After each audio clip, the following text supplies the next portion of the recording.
ప్రియమైన దేవుని పిల్లలారా, ప్రభువైన యేసు క్రీస్తు వారి పేరట మీ అందరికీ వందనాలు. ప్రభువు పేరట మీ అందరికీ శుభములు, దీవెనలు కలుగునుగాక. ఈ కాలం పరిశుద్ధ గ్రంథము నుండి దేవుని వాక్యాన్ని చదువుకుందాం. మత్తయి సువార్త 5వ అధ్యాయము 3వ వచనాన్ని చదువుకుందాం. ఆత్మ విషయమై దీనులైన వారు ధన్యులు, పరలోక రాజ్యం వారిది. దేవుడు తన మాటలు మన కొరకు దీవించునుగాక. ఆమేన్. ప్రియమైన దేవుని పిల్లలారా, మనుషులు సంపూర్ణమైన శాశ్వతమైన ఆనందమును మనస్సులో అనుభవించాలని ప్రభువారు కోరుకుంటున్నారు. అయా దేవుని బిడ్డ, ఆత్మ విషయమై దీనత్వం కలిగి ఉండడం అంటే అహంకారం, అహంభావం లేకుండా ఉండడం. అంతేకాదు, దేవునిపై ఆధారపడటం కూడా, ఆయన చిత్తానికి విధేయులవ్వటం కూడా, దీనవత్వం కలిగి జీవించుట.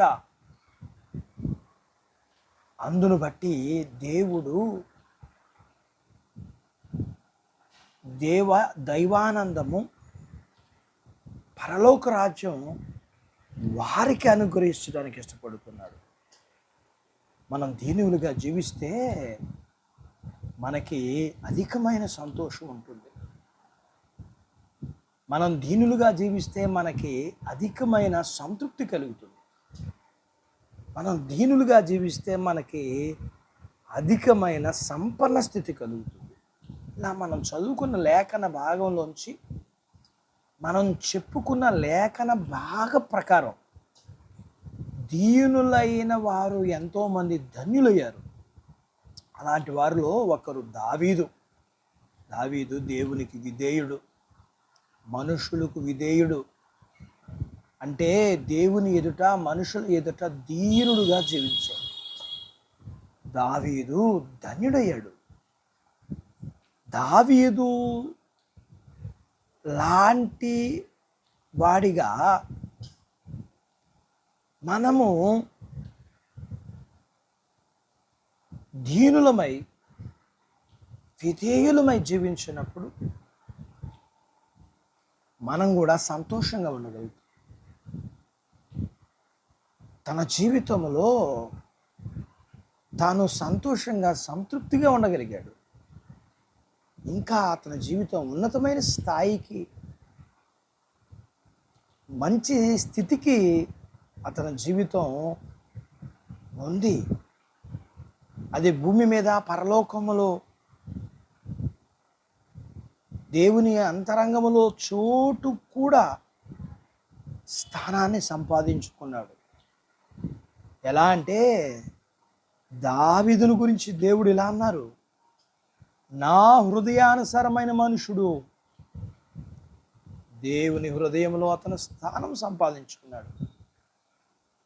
ఆయన సాక్ష్యాన్ని సంపాదించుకున్నాడు. అన్యులు ధన్యులవ్వడానికి కారణం దీనత్వం. అది నిన్ను ధన్యుడిగా చేస్తుంది, కానీ అన్యుడిగా చేయదు.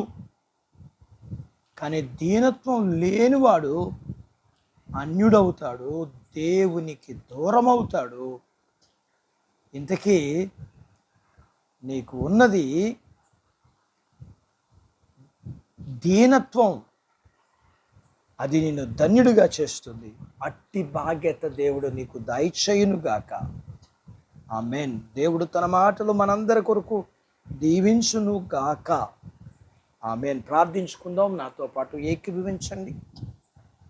మమ్మల్ని మిక్కిలిగా ప్రేమించిన మా ప్రియ పరలోకపు తండ్రి, మీ పరిశుద్ధ నామాన్ని బట్టి మీకు వందనాలు. ఈ ఉదయకాలం మీ పాదాల దగ్గర మీ లేఖనాన్ని నేర్చుకుంటూ మేము దీనులమైతే ధన్యులం అవుతామని, మేము విధేయులమైతే ఆశీర్వదింపబడతామని, మేము దీనులమని అనడానికి రుజువులు మీరు మాకు చూపించి ఉండగా వాటిని కలిగి ఉంటే మేము ఆశీర్వదింపబడతాం. కలిగి ఉండకపోతే ఆశీర్వాదం పొందుకోము. కాబట్టి మేము కలిగి ఉండడానికి చేయవలసిన రీతిగా చేయటానికి మీరు మాకు సహాయం చేయండి. విధేయులమై వర్ధిల్లుటకు మీరు కృప చూపించండి. మీ పిల్లలను కలిగినంతటిని దీవించండి.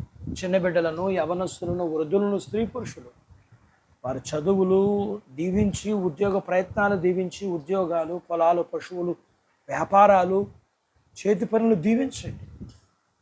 మీ పిల్లలకున్న అవసరతలను మీరు తీర్చండి.